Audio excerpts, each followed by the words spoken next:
it is smallest particle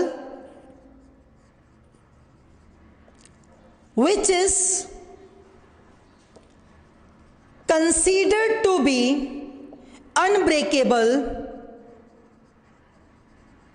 which is considered to be unbreakable, ये वो smallest particle है which is considered to be unbreakable, ठीक है, और ये माना जाता है it can not be divided by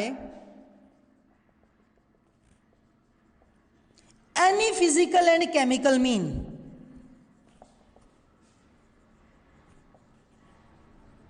chemical method, बेटा मैटर की छोटे से छोटी इकाई यूनिट बेस जिससे मैटर मिलके बना है दैट इज एलिमेंट, सबसे छोटा, ठीक है। और पहले ये माना जाता था इसको तोड़ नहीं सकते, अब तो बहुत थ्योरीज आ गई हैं, बट फर्स्ट हमें क्लासिकल से ही चलना पड़ेगा कि इसे तोड़ा नहीं जा सकता, इसे फर्दर किसी भी तरीके से तोड़ा नहीं जा सकता, इसे डिवाइड किया नहीं जा सकता। इसको क्या बोलते हैं? इसको एलिमेंट बोलते हैं। इसको क्या बोलते हैं? एलिमेंट बोलते हैं। It is the smallest particle. Smallest क्या है? Particle which is considered to be unbreakable, जिसको हम क्या कंसिडर करते हैं बेटा? अनब्रेकेबल कंसिडर करते हैं, मीन्स इसे तोड़ा नहीं जा सकता, ये माना जाता था। अब तो बहुत कुछ होता है, ये माना जाता था। अब पीरियोडिक टेबल में टोटल 118 एलिमेंट्स हैं। पीरियोडिक टेबल आपने देखा होगा, hydrogen, lithium, sodium, potassium, rubidium, caesium, beryllium, magnesium, है ना, आपने वो पीरियोडिक टेबल देखा हुआ है, ठीक है। उस पीरियोडिक टेबल में टोटल एलिमेंट्स अब तक कितने हैं बेटा? 118 एलिमेंट्स हैं। 100 क्या हैं? 18 एलिमेंट्स हैं अब तक एट प्रेजेंट। डिस्कवरीज बहुत चल रही हैं बेटा, काम बहुत चल रहे हैं, लेकिन अब तक जो एलिमेंट्स हैं इन द पीरियोडिक टेबल, अब तक जो एलिमेंट्स हैं इन द पीरियोडिक टेबल, वो एलिमेंट्स कितने हैं? वो हैं 118 elements. How many elements are there in the periodic table? 118 elements. अब ये एलिमेंट्स नेचर में दो तरह एग्जिस्ट करते हैं। अब ये एलिमेंट्स नेचर में दो तरह एग्जिस्ट करते हैं। ये एग्जिस्ट कर सकते हैं एज एन एटम्स, ये एग्जिस्ट कर सकते हैं एज एन मॉलिक्यूल, ये एग्जिस्ट कर सकते हैं एज एन मॉलिक्यूल। ये जो एलिमेंट्स हैं पीरियोडिक टेबल में नेचर में दो तरह एग्जिस्ट कर सकते हैं। ये एग्जिस्ट कर सकते हैं एज एन एटम्स, और ये एग्जिस्ट कर सकते हैं बेटा as a molecule. As an atom भी एग्जिस्ट कर सकते हैं और एज अ मॉलिक्यूल भी एग्जिस्ट कर सकते हैं। अब एज एन एटम्स ये कैसे एग्जिस्ट करते हैं? एज एन एटम्स ये कैसे एग्जिस्ट करते हैं? Let us consider about that कि ये एटम की तरह ये कैसे एग्जिस्ट करते हैं। तो देखो बेटा, एटम क्या होता है? एलिमेंट है। वेरी गुड, क्या है? एलिमेंट है। कौन सा एलिमेंट है? स्मॉलेस्ट पार्टिकल या एलिमेंट कह सकते हो। Smallest particle that may or may not exist independently, that may or may not exist independently, or element which may or may not exist independently।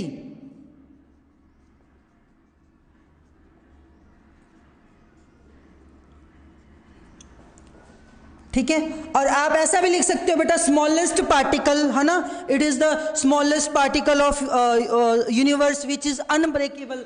But वो सारी की सारी चीज एलिमेंट के अंदर कंप्लीट हो जाती है, एलिमेंट में हो जाती है कि स्मॉलेस्ट पार्टिकल है तो ये स्मॉलेस्ट ही एलिमेंट की टाइप है। लेकिन एलिमेंट नेचर में दो फॉर्म में एग्जिस्ट करता है। पहले एलिमेंट क्या है? वो छोटी इकाई जो फर्दर नहीं टूटती, वो छोटी इकाई, वो छोटी यूनिट, छोटी से छोटी यूनिट दैट इज अनब्रेकेबल, वो छोटी सी छोटी यूनिट दैट इज अनब्रेकेबल। ठीक है, और ये एग्जिस्ट इंडिपेंडेंटली कर भी सकती है और ये इंडिपेंडेंटली एग्जिस्ट नहीं भी कर सकती। This is the most important.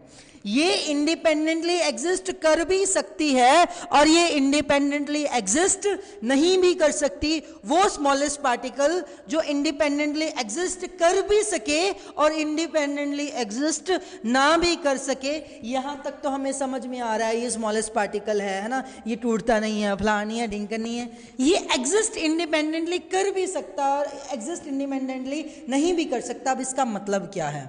ठीक है, अब सबसे पहले मैं मॉलिक्यूल की डेफिनेशन लिखता हूं, ठीक है, और उसके बाद आपको एटम एंड मॉलिक्यूल में डिफरेंस क्लियर करवाऊंगा, फिर आपको पता लगेगा अच्छा ये फर्क होता है एटम एंड मॉलिक्यूल में, कई जगह पे हम मॉलिक्यूल बोल रहे होते हैं, कई जगह पे हम एटम्स बोल रहे होते हैं, फर्क क्या है एटम एंड मॉलिक्यूल में, ये जरा समझने की कोशिश करना। ये भी स्मॉलेस्ट एलिमेंट है, ये स्मॉलेस्ट पार्टिकल है, स्मॉलेस्ट एलिमेंट है, ये स्मॉलेस्ट पार्टिकल है, विच एग्जिस्ट इंडिपेंडेंटली। ये क्या रे, मर गए? Which exist independently, smallest element which exist independently. और ये क्या है? स्मॉलेस्ट एलिमेंट विच मे और मे नॉट एग्जिस्ट इंडिपेंडेंटली। ठीक है, कभी आपने सोडियम का नाम सुना है? ठीक है, सिंबल उसका होता है Na, है ना?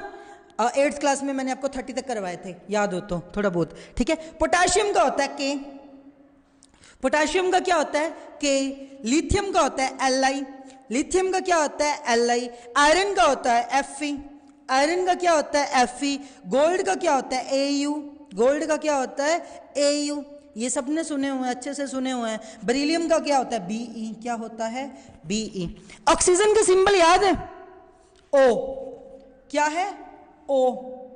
बट कई आपको ऐसे एलिमेंट्स पता है जो हम सिंगल नहीं लिखते, उनके साथ नीचे 2 लिख देते हैं, 3 लिख देते हैं, जैसे कि हाँ यही जो आप सोच रहे हो, ऑक्सीजन, जैसे कि ऑक्सीजन, जैसे कि हाँ बिल्कुल बेटा सही सोच रहे हो, जैसे कि हाइड्रोजन, जैसे कि हाइड्रोजन। ठीक है, आप हमेशा H2+O2 लिखते हो। ठीक है, कार्बन डाइऑक्साइड की फॉर्मेशन करनी हो छोटी क्लासों में C+O2, C यहां लिख C को अकेला लिखते हो, O2 साथ में, O के साथ O जुड़ा हुआ है, O के साथ क्या O जुड़ा हुआ है? कभी आपने ऐसी रिएक्शन देखी नहीं होगी C+O। ठीक है, C के साथ हमेशा आप O2 लगाओगे, क्या लगाओगे? O2 लगाओगे। ठीक है, इस चीज को समझना। पीरियोडिक टेबल में ये मेंशन नहीं होते बेटा, पीरियोडिक टेबल में तो अकेला सिंबल मेंशन होता है, पीरियोडिक टेबल में तो अकेला क्या मेंशन होता है? सिंबल मेंशन होता है। और कोई एग्जांपल याद आ रही है इसमें? हाँ एग्जैक्टली बेटा, N2। कौन सी? N2। You are on very good track. ठीक है, आपको ये चीजें ध्यान में आ रही हैं। ठीक है, ये क्या है? ऑक्सीजन है ना जो, ठीक है, ये इंडिपेंडेंटली एग्जिस्ट करता है। ये सारे के सारे एटम्स हैं, ये सारे के सारे क्या हैं? एटम्स हैं। I can write over N, ये H। अब ये इंडिपेंडेंटली एग्जिस्ट करता है, ये इंडिपेंडेंटली एग्जिस्ट करता है, ये इंडिपेंडेंटली, विच मे और मे नॉट एग्जिस्ट इंडिपेंडेंटली, विच मे और मे नॉट एग्जिस्ट इंडिपेंडेंटली। जो इंडिपेंडेंटली एग्जिस्ट क्या है बेटा? कर भी सकता और नहीं भी कर सकता, वो एटम है। यानी कि पीरियोडिक टेबल के 118 के 118 एलिमेंट्स को आप एटम्स कह सकते हो। पीरियोडिक टेबल के 118 के 118 एलिमेंट्स हैं, उनको आप क्या कह सकते हो? एटम्स कह सकते हो। बट जरूरी नहीं कि वो एग्जिस्ट करें, वो रहें, सिंबल तो हैं उनके। कई बार कई एलिमेंट्स, कई एटम्स ऐसे होते हैं, ठीक है, कई होते हैं ना, एक नहीं है जैसे no no no no no no no no no, मैं नहीं अकेला रहूंगा, मेरे को तो मेरे जैसा मेरा भाई और चाहिए, 2 हूं, जुड़ के रहें। जब एक टाइप के एटम्स आपस में जुड़ के एग्जिस्ट करें, अकेले ना रहें, जब एक ही टाइप के एटम्स आपस में जुड़ के एग्जिस्ट करें, अकेले ना रहें, अकेले ना रहें। अगेन, जब एक ही टाइप के एटम्स आपस में, एक ही टाइप के एटम्स, जैसे कि H and H, O and O, Cl and Cl, one more example that there is the Cl2, Cl is atom, ठीक है, ये इंडिपेंडेंटली एग्जिस्ट नहीं करता। एटम की डेफिनेशन भी तो ये कर भी सकता और नहीं भी कर सकता, कर भी सकता और नहीं भी कर सकता। बट मॉलिक्यूल क्या है? ये इंडिपेंडेंटली एग्जिस्ट करते हैं। ये क्या है? इंडिपेंडेंटली एग्जिस्ट करते हैं, ठीक है। ऑक्सीजन एग्जिस्ट नहीं करता, कार्बन एग्जिस्ट करता है। ऑक्सीजन किस फॉर्म में एग्जिस्ट